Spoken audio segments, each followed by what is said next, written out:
Hello dear student, welcome है आपका हमारे यूट्यूब चैनल BKT केमिस्ट्री में। आज हम 10th क्लास की वीडियो एक बार फिर से लेके आए हैं और हम चैप्टर फर्स्ट केमिकल रिएक्शन और इक्वेशन का पार्ट 4 पढ़ेंगे।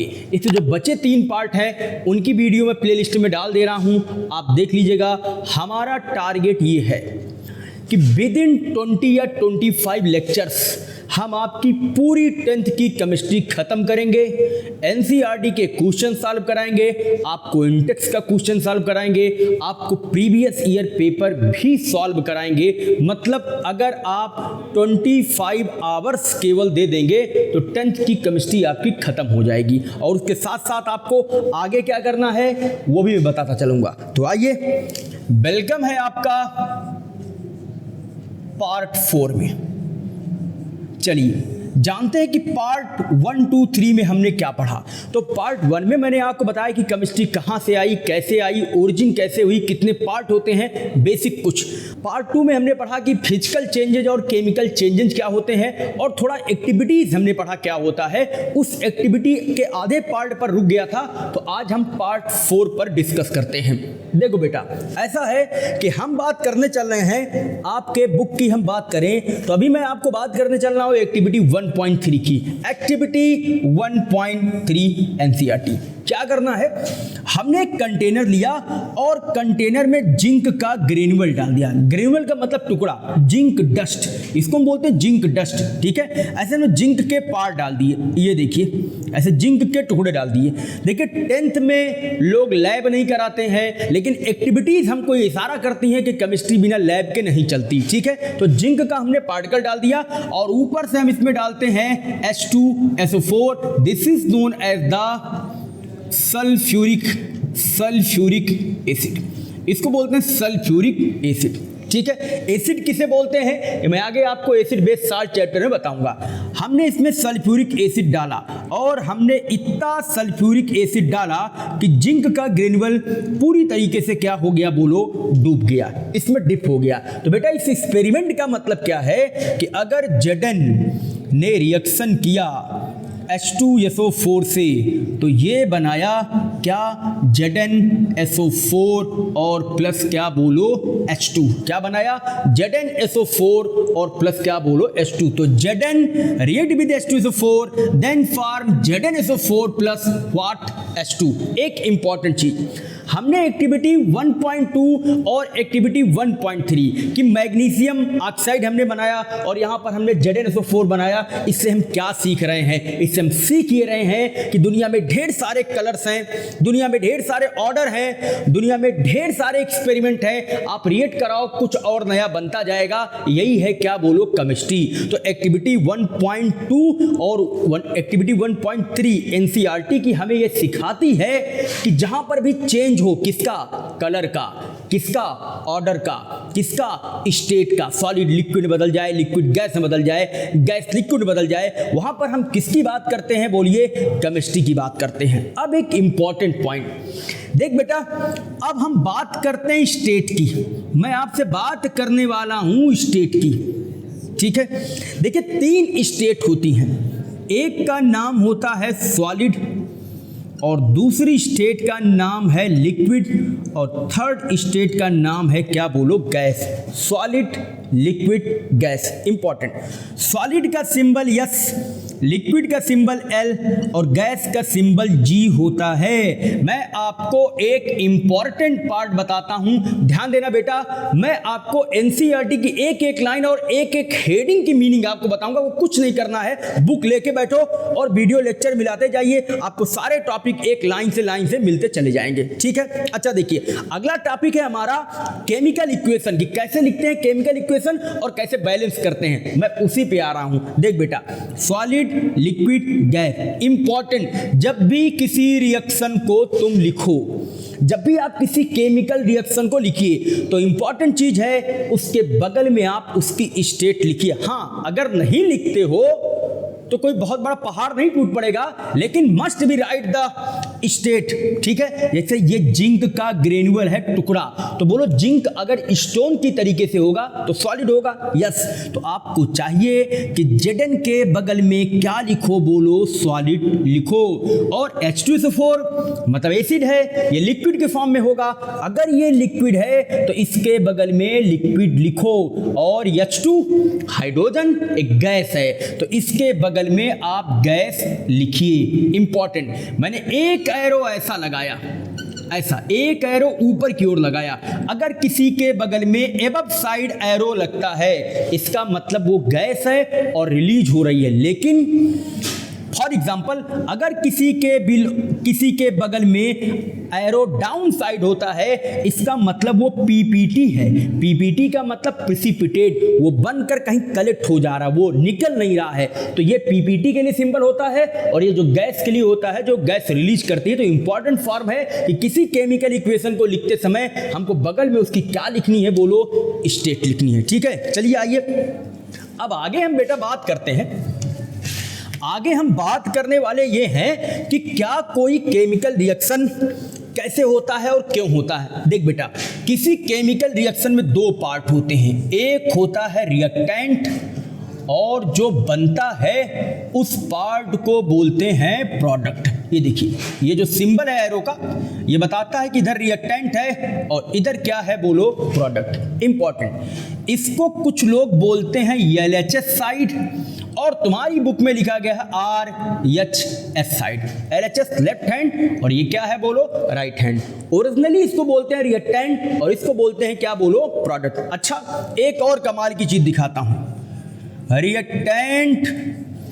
अब देखो, अब मैंने डबल एरो लगा दिया और यहां पर मैंने लिखा प्रोडक्ट, ठीक है। अब एक कहानी है कि चौंक गए बबुआ कि सिंगल से डबल एरो कैसे लग गया। सुन बेटा, इस डबल एरो का मतलब होता है कि तुम्हारा रिएक्शन दोनों तरफ चल रहा है, इस तरफ भी और इस तरफ भी। मींस अगर रिएक्टेंट प्रोडक्ट को बना सकता है तो प्रोडक्ट भी किसको बना सकता है, बोलो रिएक्टेंट को। फॉर एग्जांपल, अगर हमारे पास N2 + 3H2 है and gives out 2NH3 means what, ammonia.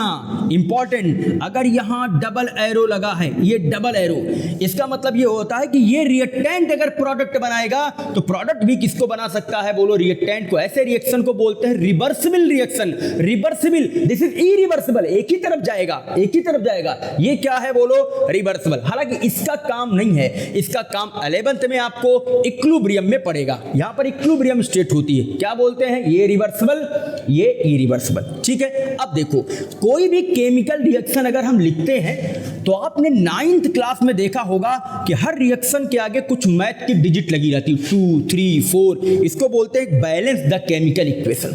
तो हमारा टॉपिक है बैलेंस केमिकल, हमारा टॉपिक है बैलेंस केमिकल इक्वेशन, कि किसी केमिकल इक्वेशन को आप कैसे बैलेंस करोगे, ठीक है। तो चलिए एक एग्जांपल लेते हैं, Fe + H2O, ठीक है। This is for Fe3O4 and plus H2, ठीक है। देखिए हमारे पास एक रिएक्शन है Fe + H2O और ये बन रहा है Fe3O4 और H2। इसको बोलते हैं आयरन ऑक्साइड। क्या बोलते हैं, आयरन ऑक्साइड। और H2, चल बेटा ऐसा है, पहले स्टेट लिखो।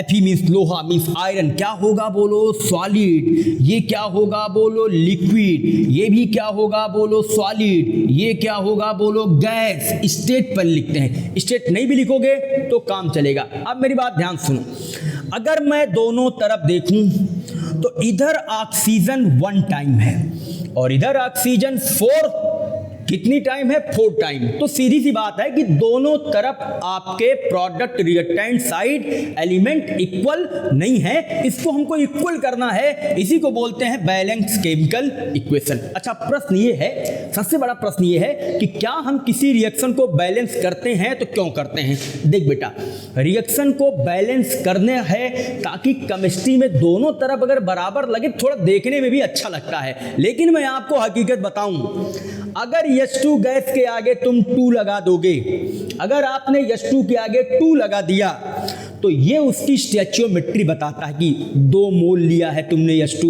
या 2 ग्राम लिया है तुमने H2, या 3 लीटर तुमने लिया है। तो आगे जो भी डिजिट लगी रहती है वो उसकी क्वांटिटी को रिप्रेजेंट करती है कि ये मोल में है, कि ये ग्राम में है, कि लीटर में है। बाकी अगर ओरिजिनल में आओ, हकीकत में आओ, मान लो बेटा किसी बाइक से कार्बन डाइऑक्साइड गैस रिलीज होती है, ठीक है, हम रिस्पायरेशन के ड्यूरिंग ऑक्सीजन गैस को गेन करते हैं।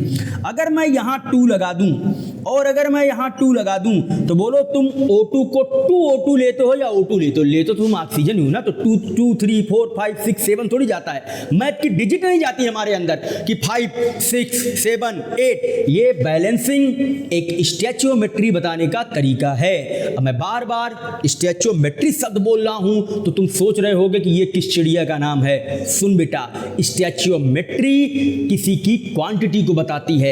अगर मैंने इसके आगे 2 लगाया तो इसका मतलब कि 2 ग्राम CO2 हो सकता है, 2 मोल CO2 हो सकता है, 2 लीटर हो सकता है। तो क्वांटिटी को बताने के लिए हम इन सब डिजिट को फॉलो करते हैं। मुझे लगता है बात समझ में आ रही होगी। चलिए अब इसको बैलेंस करने की बात करते हैं कि कैसे बैलेंस करेंगे। तो देखो ऐसा है, एक फेमस मेथड है जिसको बोलते हैं हिट एंड ट्रायल मेथड, ठीक है, सस्ता सा मेथड है हिट एंड ट्रायल मेथड। उसके बाद दूसरा मेथड होता है ऑक्सीडेशन रिडक्शन, जो आप 11th में पढ़ोगे, ठीक है। अभी इस पर फोकस करते हैं। देखो एक काम करते हैं, एक LHS लिखते हैं इधर और इधर RHS लिखते हैं, ठीक है।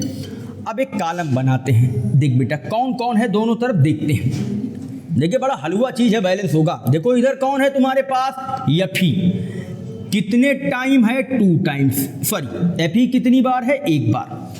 अच्छा यहाँ पर हाइड्रोजन कितनी बार है तुम्हारे पास, 2 बार। और ऑक्सीजन कितनी बार है, 1 बार। किस साइड में है, LHS में। आओ RHS में। RHS में आपके पास Fe है 3 बार, आपके पास O कितनी बार है, 4 बार, आपके पास हाइड्रोजन कितनी बार है, 2 बार। हाइड्रोजन कितनी बार है, 2 बार। चलिए देखते हैं। अच्छा मैं एक सीध में लिख लेता हूं, चलो O को यहां लिखते हैं। मतलब O यहां कितनी बार था, 1 बार। H यहां कितनी बार है, 2 बार, ठीक है, दोनों बराबर हो गया। ठीक, ऐसा जरूरी नहीं कि तुम बराबर लिखो, ऊपर नीचे भी कर सकते हो।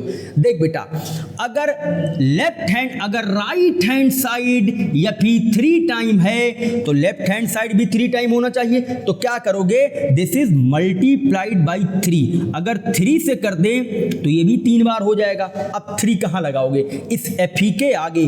कभी भी बैलेंस करते समय आपको नीचे कुछ नहीं लगाना, ये 2 3 4 ऐसा कुछ नहीं करना, हमेशा आगे ही लगाना है आपको। चलो यहां 3 लगा दिए, लो भाई Fe बराबर हो गया। चलो एक काम तो तुम्हारा बराबर, Fe बराबर। आओ ऑक्सीजन पर।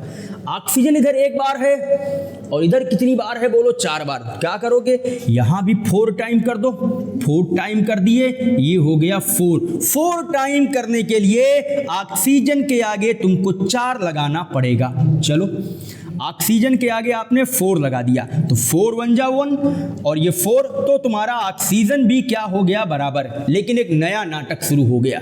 क्या नया नाटक है, देखो अगर आपने आगे 4 लगाया तो जो नीचे हाइड्रोजन के 2 है, 4 इज मल्टीप्लाइड बाई 2, मतलब 4 2 जा कितना हो गया, 8। अब तुम्हारा यहां हाइड्रोजन कितनी बार हो गया, 8 बार हो गया। हाइड्रोजन कितनी बार हो गया, 8 बार। और लिखते हैं हाइड्रोजन अब लेफ्ट हैंड साइड में कितनी बार हो गया, 8 बार हो गया। और राइट हैंड साइड में देखें, राइट हैंड साइड में तो अभी 2 ही बार है ना। तो अब क्या करोगे, अब ये बराबर, ये बराबर, ये बराबर, ये बराबर, ये बवाल मचाया। चलो 4 से मल्टीप्लाइड कर दो, केवल किसको, हाइड्रोजन से। तो इसके आगे तुमने क्या लगा दिया, बोलो 4। गेम हो गया। 4 × 2 8, 4 × 2 8। आप देखिए सब कुछ पूरी तरीके से क्या हो चुका है, बोलो बराबर हो चुका है। तो ये एक इजी मेथड है जिससे आप बराबर कर सकते। एक चीज ध्यान दो किसी के आगे कोई डिजिट लगाने से ऐसा कोई जरूरी नहीं है कि ये दोनों एलिमेंट बराबर हो जाएं। हो सकता है कोई एक बराबर हो, दूसरे का नंबर बढ़ जाए, तो जिसका नंबर बढ़ जाए उसको वहां बैलेंस करो, जिसका नंबर घट जाए उसको इधर बैलेंस करो। तो ये था एक रिएक्शन। अब मैं एक दो रिएक्शन का और एग्जांपल लेता हूं और आप भी मेरे साथ कॉपी पर इसको इस तरीके से व्यवस्थित करते रहिएगा, ठीक है। देखिए अगर आप मेरे साथ चलेंगे और नोट्स बनाते चलेंगे तो नोट्स भी आपकी तैयार हो जाएगी पूरी तरीके से, ठीक है। चलिए अच्छा, अगर मैं बात करता हूं बेटा एक केमिकल इक्वेशन की, मैंने बात किया, अगर हम लिखते हैं Cu प्लस, ठीक है, चलिए कुछ और देता हूं आपको, ठीक, N2 plus H2 gives out NH3, ठीक है। दूसरा H2 plus Cl2 gives out HCl, ठीक है। तीसरा CaO प्लस H2O CaOH का होल ट्वाइस। आओ चेक करते हैं, चलिए इसको बैलेंस करते हैं। चलिए पहले लिखते हैं LHS, फिर लिखते हैं RHS। ये सब बेसिक चीज है, लिखना नहीं, धीरे धीरे इतनी प्रैक्टिस हो जाएगी कि अपने आप बैलेंस कर दो। चलो इधर N कितनी बार है? 2 बार। इधर H कितनी बार है? 2 बार। इधर N कितनी बार है? 1 बार। इधर H कितनी बार है? 3 बार। चल बेटा पहले N पर फोकस करें, इधर 2 टाइम, इधर 1 टाइम। क्या करोगे? इसके आगे 2 से मल्टीप्लाई कर दो। ये मत देखो कि आगे पीछे क्या हो रहा है, ये मत देखो कि 2 से करेंगे तो ये 6 हो जाएगा। तुम किसी एक को टारगेट बनाओ, नाइट्रोजन बैलेंस करना है, नाइट्रोजन। आगे देखते हैं क्या होगा, ठीक है। तो चलो नाइट्रोजन तो बेटा बैलेंस हो गया तुम्हारा, लेकिन नाटक फैलाया हाइड्रोजन ने। 3 इंटू 2 6 टाइम हो गया, 3 इंटू 2 6 टाइम हो गया। कौन? हाइड्रोजन। किस साइड? RHS। ये हो गया 6 बार। यहां कितनी बार है? 2 बार। क्या करोगे? अगर 3 से मल्टीप्लाई कर दें तो बोलो 6 हो जाएगा। यस, आगे जड़ दो, क्या बोलो? 3 N2 plus 3H2 this is 2NH3। देखिए आपका बैलेंस हो गया। आइए इसको बताते हैं। देख बेटा H कितनी बार? 2 बार। Cl कितनी बार? 2 बार। H कितनी बार? 1 बार। Cl कितनी बार? 1 बार। बोलो क्या करेंगे? यहाँ 2 2, यहाँ 1 1, ये भी 2 हो जाए, ये भी 2 हो जाए। तो पहले तुम हाइड्रोजन को फोकस करो, छोड़ो क्लोरीन को। हाइड्रोजन 2 बार, ठीक है। और यहाँ कितनी? हाइड्रोजन यहाँ 2 बार, यहाँ कितनी बार? 1 बार। तो हाइड्रोजन को बैलेंस करने आगे 2 से मल्टीप्लाई किए, लेकिन एक तीर से 2 निशाना हो गया। 2 1 जा 2, 2 1 जा 2। 2 बार हाइड्रोजन भी हो गया, 2 बार क्लोरीन भी हो गया। यहाँ भी 2 बार हाइड्रोजन, 2 बार क्लोरीन। तुम्हारा इक्वेशन क्या हो गया? बैलेंस हो गया। अच्छा आओ इसको देखते हैं। देखिए कैल्शियम यहाँ है 1 बार, ऑक्सीजन यहाँ है 2 बार, 1 1 2, 2 टाइम। हाइड्रोजन यहाँ कितनी बार है? बोलो 2 बार, ठीक है। अच्छा इधर देखो, इधर कैल्शियम कितनी बार है? 1 बार। O कितनी बार है? ट्वाइस ना, 2 टाइम। हाइड्रोजन कितनी बार है? ट्वाइस, मतलब 2 टाइम। बताओ इसको बैलेंस करने की नीड है? नहीं। क्यों इसको बैलेंस करेंगे भाई? 1 इधर, 1 इधर, 2 इधर, 2 इधर, 2 इधर, 2 इधर। मतलब ये केमिकल इक्वेशन आपका क्या है? बोलो बैलेंस हो चुका है। बात समझ में आ रही है? इस तरीके से हम किसी केमिकल इक्वेशन को क्या करते हैं? बोलो बैलेंस करते हो। तो ये रहा बैलेंस केमिकल इक्वेशन। अब बेटा एक चीज दिखो, आपकी एनसीईआरटी में एक लाइन लिखी गई है जिसमें लिखा गया है कि law of conservation of mass. ये पेज नंबर 3 में लिखा गया, recall the law of conservation of mass that you studied in class 9th में। आप law of conservation of mass पढ़ा। अच्छा क्या चीज है? देखो देख बेटा, ऐसा है कि law of conservation of mass क्या है? ध्यान सुनो, इंटरेस्टिंग पॉइंट। देखो अगर हमारे पास एक कैल्शियम कार्बोनेट है CaCO3, calcium carbonate, this is known as the limestone. अगर मैं आपको कहूं कि हमारे यहां लगने वाले टाइल्स और मार्बल का फार्मूला यही होता है, ठीक है। They give CaO plus H2, ठीक है, sorry CaO plus CO2 gas, ठीक है। ये होता है हमारा सॉलिड, ठीक, ये भी है हमारा सॉलिड। देखो तो क्या हुआ? कैल्शियम कार्बोनेट ब्रेक हो गया, CaO प्लस CO2, ये तुम्हारा हो गया रिएक्टेंट, और ये तुम्हारा हो गया प्रोडक्ट। देख बेटा, एक केमिस्ट्री के फादर थे जिनका नाम था लेवोजियर। उन्होंने law of conservation of mass दिया। क्या बोलते हैं देखो, वो बोलते हैं कि किसी रिएक्शन से पहले जो रिएक्टेंट का मास होगा, रिएक्शन के बाद सेम वही मास किसका होगा बोलो, प्रोडक्ट का होगा। It means mass can not be created not destroyed during any chemical reaction. इधर का मास और इधर का मास क्या होगा, सेम होगा। आओ देखते हैं कैसे। मास का मतलब एटॉमिक मास। अगर हम केमिस्ट्री में एटॉमिक मास की बात करें तो कैल्शियम का 40 होता है, कार्बन का 12 होता है, ऑक्सीजन का 16 इंटू 3 48 हो गया। ये टोटल ऐड करने पे आ गया 100, और मगर ग्राम में लिखूं तो ये हो गया 100 ग्राम। ठीक है, रिएक्टेंट का मास। आओ प्रोडक्ट का, कैल्शियम का 40, ऑक्सीजन का 16, ये हो गया तुम्हारा 56 प्लस कार्बन का हो गया 12 और ऑक्सीजन का 16 इंटू 32, दिस इज व्हाट 44 ग्राम। अब जोड़ ले बेटा, दोनों को ऐड कर लो, दोनों ऐड करने पर कितना आ गया बोलो, 100 ग्राम। मतलब रिएक्टेंट का भी 100 और प्रोडक्ट का भी 100। मतलब मास कभी नहीं चेंज होता किसी केमिकल रिएक्शन के दौरान। जो रिएक्टेंट का होगा वही क्या होगा, प्रोडक्ट का होगा। किसी केमिकल रिएक्शन को लिखते समय हमको ये भी बात ध्यान में रखनी चाहिए। ठीक है, तो अब हम यहीं पर पार्ट 4 अपना एंड करते हैं। अब कल हम पार्ट 5 पर स्टडी करेंगे आगे की किस तरीके से रिएक्शन के टाइप पढ़ेंगे कि कॉम्बिनेशन रिएक्शन क्या होगा, डिस्प्लेसमेंट रिएक्शन क्या होगा, इन सब हम स्टडी करेंगे। Thank you for watching BKT chemistry.